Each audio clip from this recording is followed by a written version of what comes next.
Authorities have identified the suspect in the deadly ambush of Idaho firefighters as 20-year-old Wes Rowley.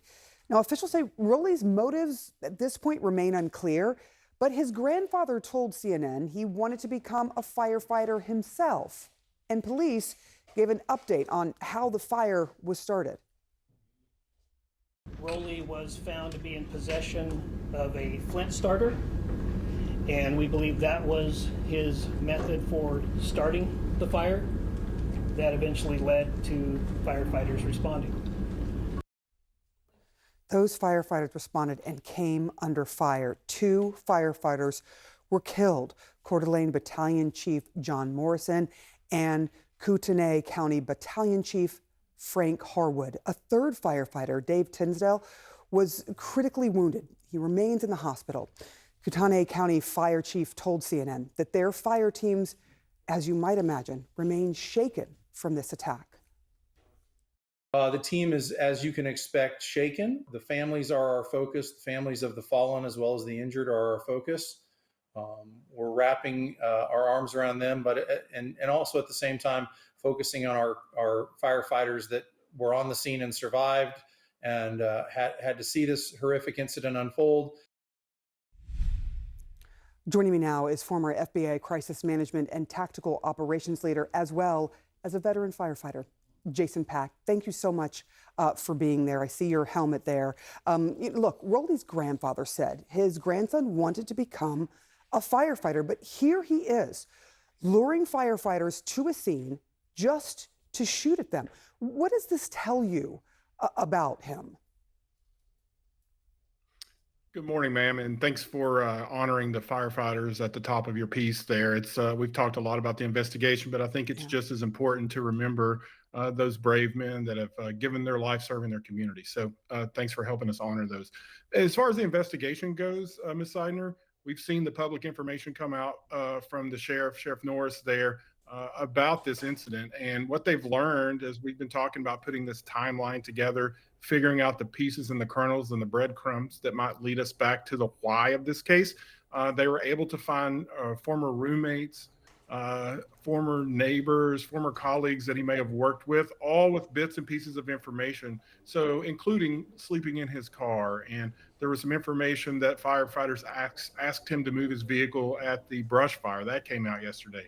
There was also a photograph, Sarah, of an Instagram post that the sheriff held up. All these things, when taken together, kind of paint the picture a little bit of what they may be looking at. So why would someone who wanted to be a firefighter attack firefighters? I think that's the $1 million question, and why it might be too early to tell. Sometimes when somebody wants to be part of a close-knit family like the fire service, and for whatever reason, they're not able to make it, that could be perceived as a grievance. And just something as small as asking him to move his vehicle may have been the last thing that set him off as a sign of disrespect or a grievance, something like that.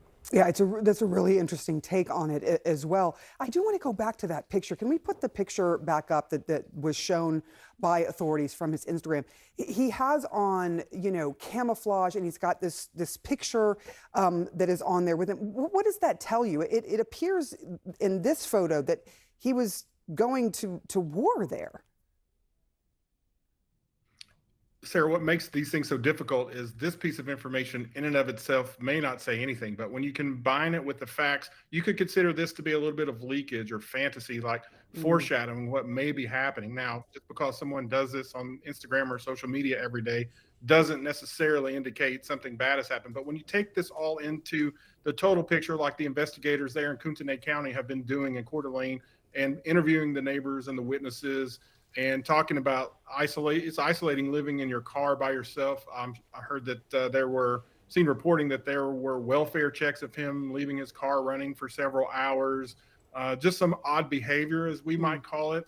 So what they're trying to do is figure out the why to this, and that why, and I've seen in these types of cases before, is not one particular thing or another thing. It's usually a combination of a lot of these different things. And then one incident, whether it was asking him to move his car at the fire scene, was probably the final thing that set him off.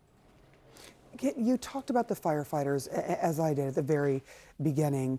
Can you give me some sense, as someone who was a firefighter himself, of what this will do to not only those firefighters who were on the scene that day witnessing this horror and being terrified as they are literally being sniped at by someone with a high-powered rifle, but what this will do to firefighters just going forward every time they're called to a scene? Well, right now, Sarah, the firefighters are coming on shift in your community this morning. They're checking their trucks off. They're sitting around the breakfast table having a cup of coffee, and I guarantee you they're talking about this. This is shaking firehouses the country. They train for active shooters, but they train to fight fire, not take fire. So this will have to be another type of training that they'll have to put in. What if you start taking fire? It's not uncommon for firefighters, particularly EMS folks, to be injured on the job, whether that's a violent patient. You always want to make sure the scene is safe. That's one of the first things they teach you when you're working with this. Make sure law enforcement has the scene safe before you go in. But sometimes the unpredictability of that, it's much different than responding to a brush fire, which undoubtedly they've been doing every week at least up there. And it's a routine call. Not every call is not routine, but they're familiar with how to fight brush fires up there. It's something you would never, ever expect in a million years, but it has shaken firehouses across the country. And I know the fire service across the country and indeed across the world grieves with Coeur d'Alene and Kootenai counties today. Yeah, and our hearts go out to the Morrison and Harwood families there as well, who lost loved ones in this senseless attack. Jason Pack, thank you so much. That was great. Appreciate you coming on. Authorities in Idaho have identified the suspect in the deadly ambush on firefighters who were responding to a brush fire in the city of Coeur d'Alene on Sunday. 20-year-old Wes Rowley is believed to have opened fire before turning the gun on himself. CNN's Julia Vargas Jones has those details. Smoke rising from the forest in Coeur d'Alene, Idaho. A call prompting firefighters and then police to rush into action. Law enforcement, right now there's an active shooter zone. I'm pinned down behind Battalion 1's rig. It's clear to me that this fire was set intentionally to draw us in. The gunman, now identified as 20-year-old Wes Rowley, according to the sheriff, spoke to first responders, then used a shotgun to kill 2 firefighters and seriously injure another. We do know that he did contact the firefighters when they came on scene, and there was a discussion. After the ambush, law enforcement said they exchanged fire for 90 minutes. We've got 2 unresponsive battalion chiefs, gunshot wounds, multiple gunshot wounds. Bullets, they say, seem to be coming from multiple directions, leading law enforcement to believe they were engaging with more than one gunman.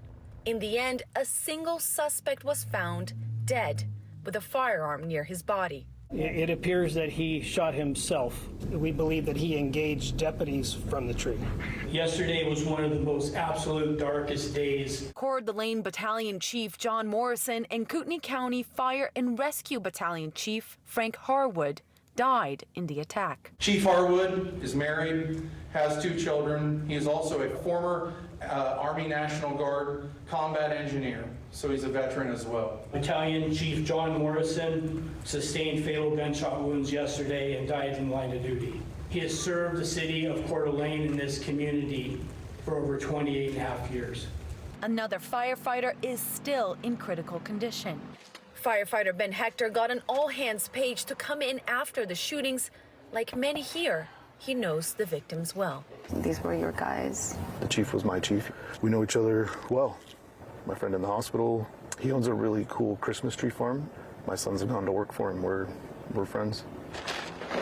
Today, he is collecting donations with other volunteers for the first responders who are still fighting this fire.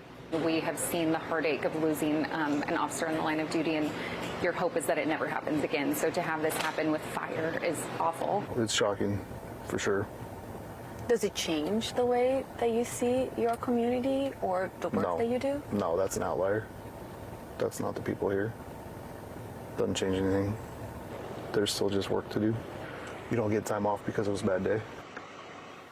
Such resilience from the firefighters of this community who continue to show up to fight the blazes. Just behind me here, these roads still closed off as they are fighting this fire, trying to contain it. But we are also learning more details about this shooter, Wes Rowley, who did not have a criminal record, authorities said. Although they did have some interactions with him on the law enforcement side, he was believed to be living out of his vehicle, a vehicle that authorities then had to push out of a ravine as they were exchanging fire with him, hoping that he could not make it back and run away from them. But CNN also spoke to his grandfather, who said that his grandson actually wanted to be a firefighter, and he had been working as an arborist to figure out his career path, but that was his aspiration himself, to one day become a firefighter. Julia Vargas Jones, CNN, Coeur d'Alene, Idaho.